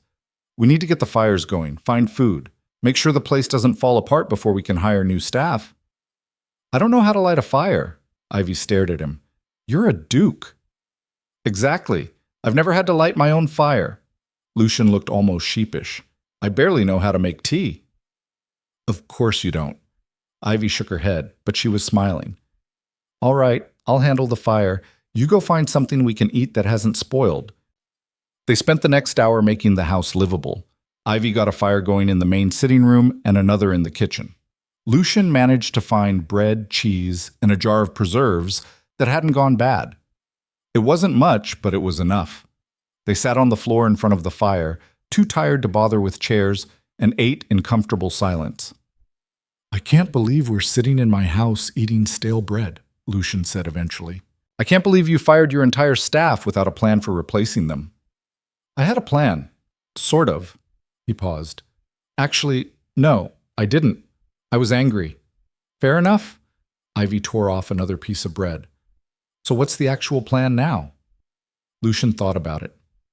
Hire new staff, people we can trust, people who aren't on Alistair's payroll. That's going to be harder than you think. Half the town probably thinks you're insane. The other half thinks I'm some kind of opportunist who seduced you for your money. Let them think what they want. Lucian's voice was firm. We know the truth. That's what matters. The truth doesn't pay wages, or repair the roof, or keep people from gossiping. Ivy looked at him. You're going to have to show them you're capable, not just of walking, but of running this place. And that's going to take time. I know. Lucian stared into the fire. But I'm not doing it alone anymore. That's the difference. Ivy felt something warm unfurl in her chest. No, you're not. They sat there until the fire burned low and exhaustion pulled them both under. Ivy woke hours later to find herself curled up on the floor, Lucian's coat draped over her like a blanket. He was sitting nearby, still awake, staring out the window at the rain. You should sleep, she said. I did. For a while. He glanced at her. I keep thinking Alistair is going to show up, or the staff is going to come back and lock us out, or I'm going to wake up and realize the past 3 weeks were just a fever dream. They weren't. I know, but it still feels impossible. Ivy sat up, rubbing her eyes. It was impossible, and we did it anyway, so stop waiting for it to fall apart and start figuring out how to keep it together. Lucian smiled. You're very bossy. You proposed to me in front of a judge. You knew what you were getting into. True. He reached for her hand. Do you regret it? Saying yes? Ivy considered the question. She thought about her life 3 weeks ago. Rented room, borrowed books, Endless days delivering medicine to people who barely noticed her. She thought about what saying yes meant, tying herself to a man who was still recovering, a house that was falling apart, a future that was uncertain at best. And she thought about how, for the first time in her life, she felt like she was exactly where she was supposed to be.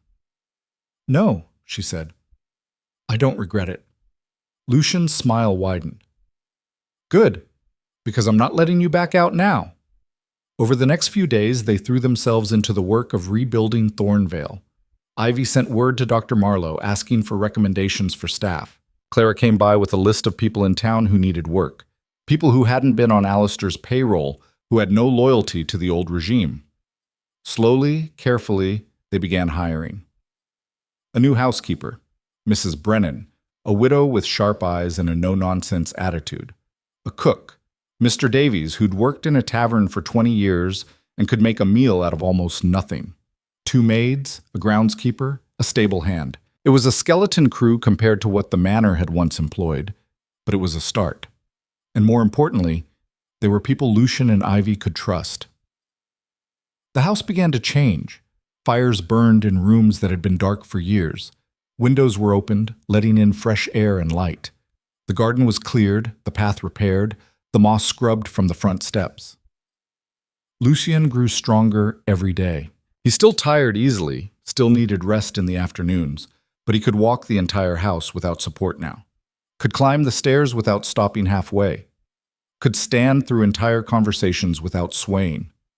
People noticed. The first visitor was Dr. Marlowe himself, who arrived one afternoon looking skeptical and left looking stunned. "I never thought I'd see it," he said, watching Lucian walk across the room. "3 weeks ago, I would have said this was impossible." "Miss Ashford doesn't believe in impossible," Lucian replied. Dr. Marlowe looked at Ivy. "Apparently not. You've done remarkable work, my dear. Truly remarkable." Ivy felt a flush of pride. "Thank you, doctor. I'd like to document this, for the medical journals, with your permission, of course." He looked at Lucian. "Your recovery could change how we approach spinal injuries, could give hope to people who've been told they have none." Lucian glanced at Ivy. She nodded. "All right," Lucian said. "Document it. If it helps even one person, it'll be worth it." The second visitor was the magistrate, a stern man named Holloway who arrived with 2 clerks and a long list of questions. He spent 3 hours going through the estate accounts, interviewing Lucian, taking notes. When he finally left, he looked grim. "There are significant discrepancies," he said. "Money that's gone missing, contracts that were never authorized. Your cousin has a great deal to answer for." "Will he be prosecuted?" Lucian asked.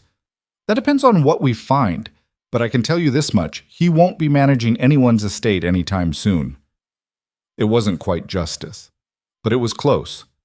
The third visitor was someone Ivy hadn't expected, her own sister, Lily. Ivy was in the garden, pulling weeds, when she looked up and saw a figure standing at the gate. For a moment, she didn't recognize her. Lily had always been small, delicate, but now she looked almost fragile, her dress patched and worn, her face pale. "Lily?" Ivy dropped the weeds and crossed the garden. "What are you doing here?" Lily's smile was tentative. "I heard what happened. The whole town's talking about it. How you stood up to Alistair Vane. How the Duke proposed to you in court." Her voice dropped. "Is it true?" Ivy hesitated, then she nodded. "It's true." Lily's eyes filled with tears. "I'm sorry." "For what?" "For not believing in you. For thinking you were wasting your time here." Lily wiped at her eyes. "I thought you were just being stubborn, just refusing to accept that some things can't be fixed. But you proved me wrong." Ivy's throat tightened. "You don't have to apologize." "Yes, I do. You've been taking care of me for years, paying my rent, bringing me food, and I never even thanked you properly." Lily reached out and gripped Ivy's hand. "You're the strongest person I know, and I'm proud to be your sister." Ivy pulled her into a hug, and for a moment they just stood there in the garden, holding each other. When they finally pulled apart, Lily was smiling. "So," she said, "when's the wedding?" Ivy laughed. "We haven't figured that out yet." "Well, when you do, I want to be there." "You will be. I promise." That evening, Ivy found Lucian in the study, poring over account books and estate documents. He looked up when she entered, his expression weary but determined. "How bad is it?" she asked. "Bad. Alistair took more than I thought. It's going to take years to recover financially." He set down the pen and rubbed his eyes. "But we'll manage. We always do." Ivy crossed the room and sat on the edge of the desk. "You know, a month ago, you couldn't even get out of bed. Now you're running an estate. That's progress. A month ago, I wanted to die. Now I want to live." Lucian looked up at her. "That's because of you." "It's because of you," Ivy corrected. "I just gave you a reason to try." "You gave me more than that." Lucian stood, moving around the desk to stand in front of her. "You gave me my life back, and I don't know how to repay that." "You don't have to repay anything." "Yes, I do." He took her hands. "I know I proposed in the middle of a courtroom. I know it wasn't romantic. I know we haven't had time to plan anything properly. But I meant it, Ivy. I want to marry you. Not because it's strategic or convenient, but because I can't imagine my life without you in it." Ivy's heart hammered. "Lucian, I'm not asking you to answer right now. I'm just telling you, so you know." His voice was steady, certain. "Whenever you're ready, whenever you want, I'll be here." Ivy looked at him. At this man who'd fought his way back from the edge of death, who'd stood in front of a judge and reclaimed his life, who was now standing in front of her asking for a future they both knew wouldn't be easy. And she realized she didn't need time to think about it. "I'm ready now," she said. Lucian blinked. "What?" "I said I'm ready now." Ivy smiled. "Let's get married." "Right now?" "Not this second, but soon, as soon as we can arrange it." She squeezed his hands. "We've spent 3 weeks fighting just to survive. I'm tired of waiting. I want to start living." Lucian's face broke into a grin. "Are you sure?" "I've never been more sure of anything." He kissed her then, slow and deliberate, and Ivy felt something settle inside her. Not contentment exactly, not peace, but something close, something that felt like coming home. When they finally pulled apart, Lucian was still grinning. "All right," he said, "let's get married." They sent for the vicar the next morning. He was a round, cheerful man named Father Benedict, who listened to their request with barely concealed delight. "This is highly irregular," he said. "Normally there's a waiting period, bans to be posted, arrangements to be made." "We don't have time for normal," Lucian said. "I've spent 3 years waiting. I'm done waiting." Father Benedict looked at Ivy. "And you, Miss Ashford? You're certain about this?" "Completely." The vicar studied them both. Then he smiled. "Very well. I'll perform the ceremony, but it'll have to be small, just immediate family and witnesses." "That's fine," Ivy said. "We don't need a spectacle." They chose a date, 1 week away. Just enough time to prepare, but not so long that they'd lose momentum or second-guess themselves. The week passed in a blur. Ivy found a simple dress. Nothing fancy, just clean and neat. Lucian arranged for flowers to be brought in from the garden. Mrs. Brennan organized a small meal. Clara and Lily would serve as witnesses. The night before the wedding, Ivy couldn't sleep. She lay in her room, her own room now, not the one she'd been renting in town, and stared at the ceiling. Tomorrow, she'd be married. Tomorrow, she'd be a duchess. Tomorrow, her entire life would change. Again. A soft knock on the door pulled her from her thoughts. "Come in," she called. Lucian stepped inside, looking sheepish. "I know I'm not supposed to see you before the wedding, but I couldn't sleep." "Neither can I." He crossed the room and sat on the edge of her bed. "Are you nervous?" "Terrified," Ivy admitted. "Me too." They sat in silence for a moment. Then Lucian reached for her hand. "Thank you," he said quietly. "For what?" "For saying yes, for believing in me, for not giving up." His voice was rough. "I know this isn't the life you imagined for yourself. I know it's going to be hard. But I promise you, I'll spend the rest of my life making sure you never regret it." Ivy looked at him. At this man who'd gone from broken to whole, from defeated to determined, from barely surviving to truly living. "I already don't regret it," she said, and she meant it. The next morning dawned clear and bright. The small chapel on the Thornvale grounds had been cleaned and aired out, candles lit, flowers arranged. It wasn't grand. It wasn't elaborate. but it was theirs. Ivy stood at the entrance, her heart pounding, and looked down the short aisle to where Lucian waited. He was wearing his finest coat, standing tall and straight, no cane in sight. When he saw her, his face lit up. She walked toward him, each step steady and sure. Lily stood to one side, beaming. Claire was dabbing at her eyes with a handkerchief.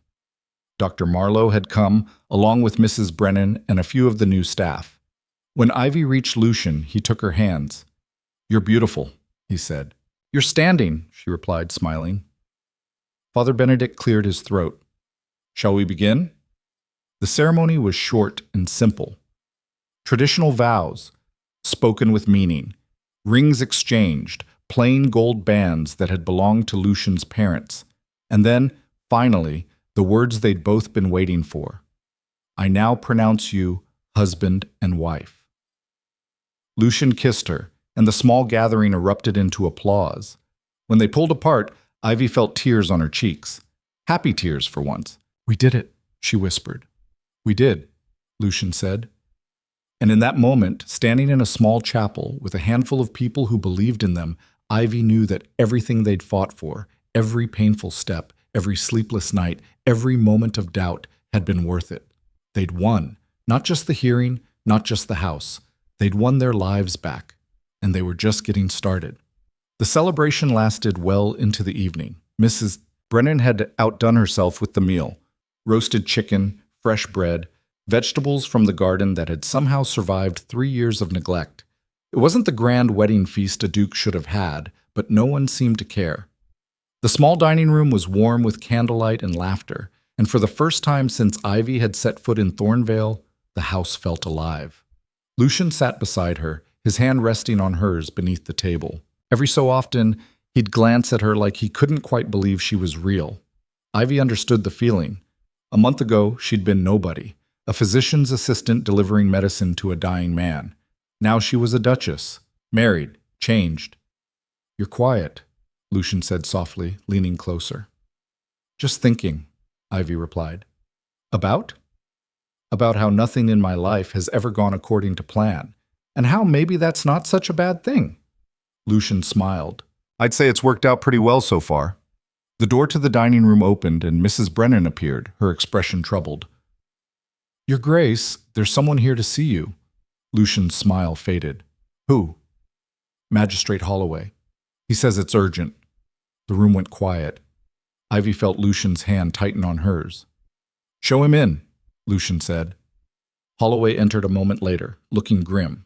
He nodded to the small gathering, his gaze lingering on Ivy. "My apologies for interrupting, but there's been a development." Lucian stood. "What kind of development?" "It's about your cousin, Alistair Vane." Holloway pulled a folded document from his coat. "The audit is complete, and what we found is extensive." "How extensive?" "Over £50,000. Gone. Siphoned from the estate accounts over the past 3 years through fraudulent contracts, forged signatures, and outright theft." Holloway's voice was flat, professional. "There's also evidence he was bribing members of the household staff to keep you sedated and isolated. Mrs. Crail received regular payments. So did the previous groundskeeper." Ivy's stomach turned. £50,000. That was a fortune, more money than she'd see in 10 lifetimes. "Where is he now?" Lucian asked. "That's the other reason I'm here." Holloway's expression darkened. "He fled 2 days ago. We have men searching, but so far nothing. He liquidated what assets he could and disappeared." Lucian was silent for a long moment. Then he exhaled. "So he's gone. For now. But we'll find him. And when we do, he'll face charges. Fraud, theft, unlawful detention. He won't walk away from this." "Will any of the money be recovered?" Ivy asked. Holloway looked at her. "Some of it, perhaps. But not all. I'm sorry, Your Grace." He addressed Lucian. "Your cousin has done significant damage to the estate. It's going to take years to rebuild." Lucian nodded slowly. "Then we'll take years." Holloway studied him. "You're taking this remarkably well." 3 weeks ago, I couldn't walk. My cousin stealing money seems almost trivial in comparison." Lucian's voice was steady. "He took what he could, but he didn't take everything. He didn't take my life, and he didn't take her." He glanced at Ivy. That's what matters. Holloway's expression softened. You're a better man than most, Your Grace. I'll keep you informed of the investigation. He nodded to the room. Congratulations on your marriage. I hope the rest of your evening is more pleasant than this interruption. He left. The room stayed quiet for a moment. Then Dr. Marlowe raised his glass. To the Duke and Duchess, may your troubles be behind you and your future bright. Hear, hear, Claire said, lifting her own glass. Everyone drank. The mood lifted again, slowly, like sun breaking through clouds. But Ivy could see the tension in Lucian's shoulders, could feel the weight settling back onto both of them. Later, when the guests had gone and the house had quieted, they stood together in the main hall, looking at the portrait of Lucian's father that hung above the fireplace. He would have been furious, Lucian said quietly. About Alistair. About the money. About all of it. He would have been proud of you, Ivy said. I don't know about that. I do. Ivy turned to face him. You survived something that should have destroyed you. You fought your way back, and now you're going to rebuild everything Alistair tried to tear down. That takes strength, the kind your father would have respected. Lucian looked at her. How do you always know what to say? I don't. I just tell you what I see. He pulled her close, resting his forehead against hers. I'm glad you're here. Where else would I be? I don't know. Somewhere easier. Somewhere that doesn't involve bankrupt estates and criminal cousins. Ivy smiled. Easier sounds boring. You're insane. You married me anyway. Best decision I ever made. They stood there for a while, wrapped in each other, the house settling around them. And for the first time in a long time, Ivy felt like she could breathe. The next morning, they started the real work. Not the work of surviving, but the work of building something that would last. Lucian threw himself into the estate accounts, working with Mr. Davies to figure out what could be salvaged and what had to be cut. They sold off parcels of land that were too expensive to maintain, renegotiated contracts with tenants, found ways to generate income that didn't rely on Alistair's fraudulent schemes. Ivy took on the household management. She worked with Mrs. Brennan to create a realistic budget, hired additional staff carefully, and started making lists of repairs that couldn't wait. The roof needed patching. The east wing had water damage. Half the windows didn't close properly. It was overwhelming, exhausting. But it was also forward motion, progress. And every night they'd sit together in the study, comparing notes, making plans, arguing over priorities. It was the kind of partnership Ivy had never imagined she'd have. Equal, honest, built on mutual respect rather than obligation. 3 weeks after the wedding, Dr. Marlowe brought news from town. People are talking, he said, sitting across from them in the study. About you. About what happened. Let them talk, Lucian said. No, you misunderstand. They're talking positively.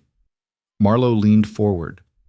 Word has spread about your recovery, about the fraud, about how you stood up to Alistair. People are starting to see you as, well, a fighter, someone who refuses to be beaten. Ivy glanced at Lucian. That's good, isn't it? It is, Marlowe said, but it also means you're being watched, judged. People want to see if you can actually pull this off, if you can restore Thornvale and the Verrill name, or if you're going to fail spectacularly. No pressure, Lucian muttered. I'm telling you this because you need to be visible, Marlowe continued. You need to show the town that you're capable. Attend meetings. Engage with the community. Make it clear that you're not hiding behind these walls anymore. Lucian looked uncomfortable. I haven't been to town in 3 years. Then it's time to change that. Ivy reached for Lucian's hand. He's right. People need to see you, not the man you were 3 years ago, but the man you are now. Lucian was quiet for a long moment. Then he nodded. All right. When's the next town meeting? Saturday, Marlowe said. 2 days from now. Then we'll be there. Saturday arrived cold and gray, the sky heavy with the promise of rain. Ivy dressed carefully, nothing too fancy, but respectable. She wanted to look like a duchess, without looking like she was trying too hard. Lucian wore his formal coat, and for the first time Ivy saw him check his reflection in the mirror with something like approval. You look good, she said. I look terrified.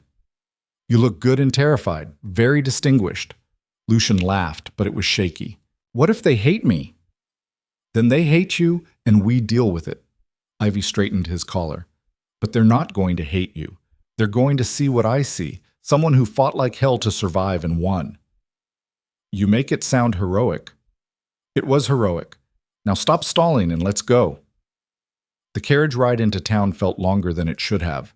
Lucian was silent, staring out the window, his hands clenched in his lap. Ivy wanted to say something reassuring, but she knew nothing she said would calm his nerves. He had to face this himself. The town hall was crowded when they arrived. People packed the room. Merchants, landowners, farmers, townspeople. Conversation stopped when Lucian walked in. Every eye turned to him. Ivy felt his hesitation, saw him start to pull back. She gripped his arm. Keep walking. He did. They moved through the room together, and slowly people stepped aside, creating a path. Some looked curious, some looked skeptical, but no one looked away. They took seats near the front. The meeting started. Routine business, reports on infrastructure, debates over market regulations. Lucian listened, his posture stiff, his expression carefully neutral. Then, about halfway through, the mayor stood. Before we adjourn, I'd like to acknowledge a particular presence here today. He looked directly at Lucian. Your Grace, it's been some time since you've attended one of these gatherings. Lucian stood slowly. It has. And I apologize for my absence. No apology necessary. We've all heard about your difficulties and your recovery. The mayor's tone was careful, diplomatic. The question on many minds is whether you intend to take an active role in the community again, or if we should make other arrangements.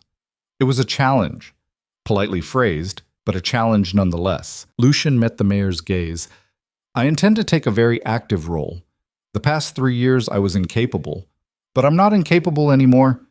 I'm here, I'm present, and I'm ready to fulfill my responsibilities as Duke of Varel.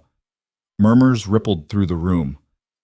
Furthermore, Lucian continued, his voice growing stronger, I want to address the rumors about my cousin, Alistair Vane.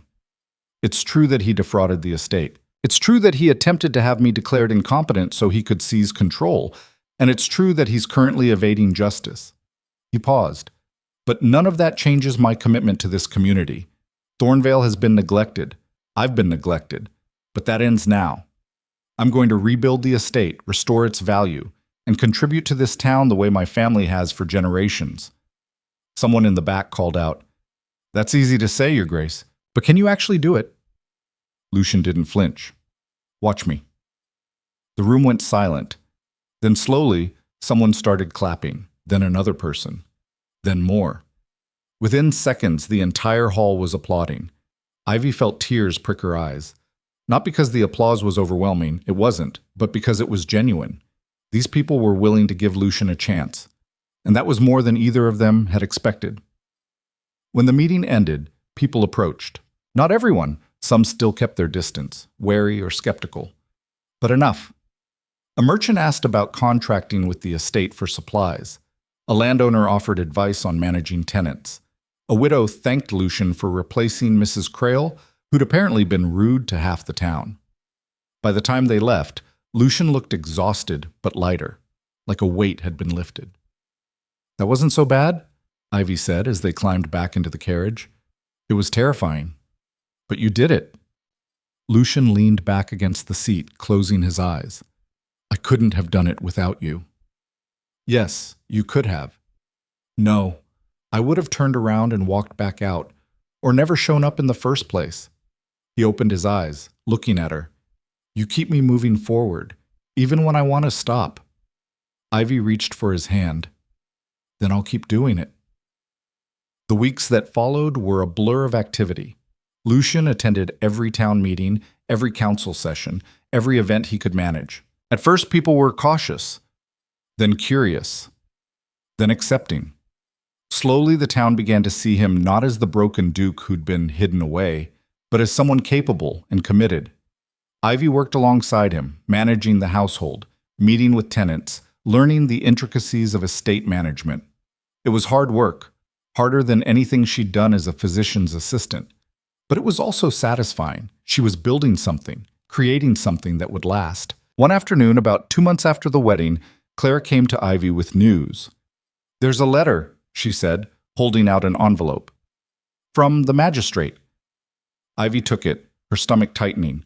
She opened it carefully, scanning the contents. Then she smiled. "What is it?" Claire asked. "They found Alistair." "Where?"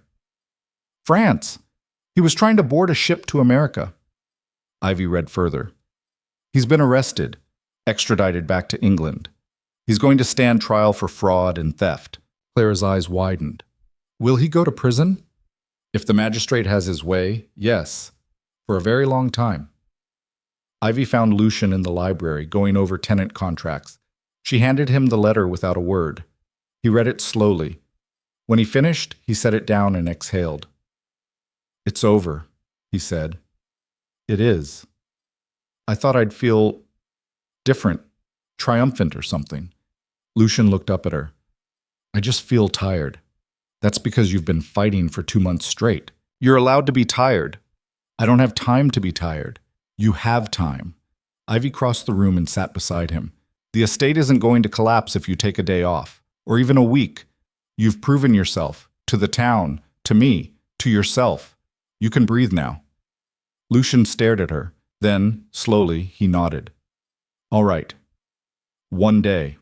What should we do?" "Nothing," Ivy said. "Absolutely nothing.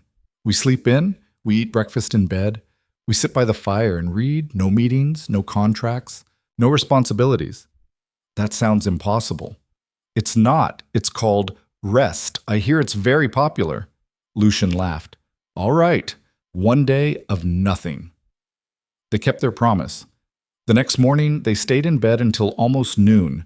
Mrs. Brennan brought them breakfast, fresh bread, jam, tea, and they ate slowly, savoring every bite. Then they moved to the sitting room where a fire crackled in the hearth and spent the afternoon reading. It was the most peaceful day Ivy had experienced since arriving at Thornvale. No crises, no emergencies, just quiet. That evening, as they sat together watching the fire, Lucian spoke. "Do you ever regret it? Coming here?" Ivy looked at him. "Never. Even when it was hard?" "Especially when it was hard. That's when I knew it mattered."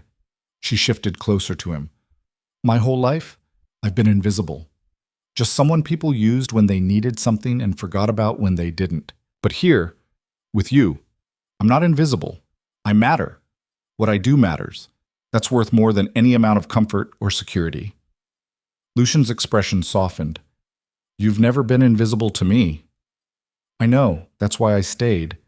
He kissed her then, slow and tender, and Ivy felt something settle deep in her chest. Not contentment. She'd never be content to sit still, but satisfaction. The kind that came from building something real and lasting. When they pulled apart, Lucian was smiling. "What?" Ivy asked. "I was just thinking. A few months ago I was ready to die. And now I'm sitting here, married to the most stubborn woman I've ever met, planning a future I never thought I'd have. It's absurd." "It's life," Ivy corrected. "Messy, unpredictable, occasionally terrifying, but life." "I'll take it." "Good. Because you're stuck with me now." "Wouldn't have it any other way." The trial took place 6 weeks later. Ivy and Lucian attended every day, sitting in the gallery, watching as the prosecution laid out its case. The evidence was damning: forged documents, falsified contracts, testimonies from staff members who'd been bribed. Alistair's lawyers tried to argue incompetence rather than malice. But it didn't matter. The facts spoke for themselves. On the final day, the judge delivered his verdict. "Alistair Vane, you are found guilty on all counts of fraud, theft, and conspiracy to commit unlawful detention. You are hereby sentenced to 15 years in prison, with restitution to be paid to the Varell estate in the amount of £32,000. Alistair's face went white. He started to protest, but the guards were already moving forward, leading him away. As he passed their row, his eyes locked on Lucian. "You'll regret this," he said quietly. "All of it." Lucian met his gaze, steady and unflinching. "The only thing I regret is not stopping you sooner." Alistair was led out. The courtroom erupted into conversation. Ivy reached for Lucian's hand. "Are you all right?" "I am." He looked at her. "For the first time in years, I actually am." They left the courthouse together, stepping out into bright afternoon sunlight. People lingered on the steps, townspeople, reporters, curiosity seekers. When Lucian and Ivy emerged, a ripple went through the crowd. Then someone started clapping. It started small, one person, then two. But it grew. Within seconds, the entire crowd was applauding. Not for the verdict, not for Alistair's downfall. For them. For surviving. For fighting back.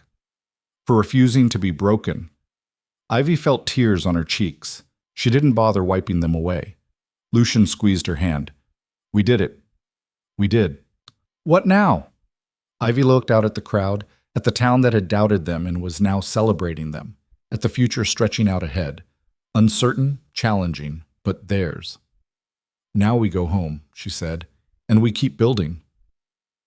6 months later, Thornvale had transformed. The roof was repaired, the east wing restored, the gardens cleared and replanted. New staff had been hired, tenants' contracts renegotiated, estate finances stabilized. It wasn't perfect. There were still debts to pay, repairs to make, relationships to rebuild, but it was functional, thriving even. And on a warm spring evening, the manor was filled with light and music for the first time in years. They'd invited the town. Not everyone came. Some grudges ran too deep, some skepticism lingered, but enough did. The ballroom, unused for a decade, was opened and cleaned. Candles burned in every window. A small orchestra played in the corner. Ivy stood at the edge of the room, watching people dance and laugh and drink, and felt something close to disbelief. This was her life now, this house, these people, this impossible, improbable future. You're staring, Lucian said, appearing beside her with 2 glasses of wine. I'm appreciating, Ivy corrected, taking one of the glasses. There's a difference. You look like you're about to bolt. I'm not bolting, I'm just processing. Good, because I have something to ask you. Ivy turned to look at him. What? Lucian set down his glass and held out his hand. Dance with me. Ivy blinked. What? I said dance with me. Here. Now. In front of everyone. You haven't danced in years. I haven't done a lot of things in years, and I'm done waiting.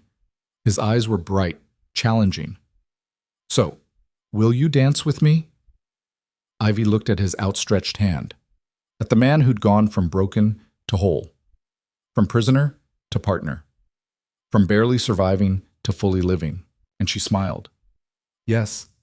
She took his hand, and he led her onto the floor. The music swelled, a waltz slow and graceful. Lucian's movements were careful at first, cautious, like he was testing his own limits. But as they moved, as Ivy followed his lead, he grew more confident. They weren't perfect. His balance wavered once or twice. Ivy stepped on his foot. But they kept going, turning in slow circles, and the room around them faded until it was just the two of them, moving together, building something beautiful out of broken pieces. When the song ended, the room erupted into applause.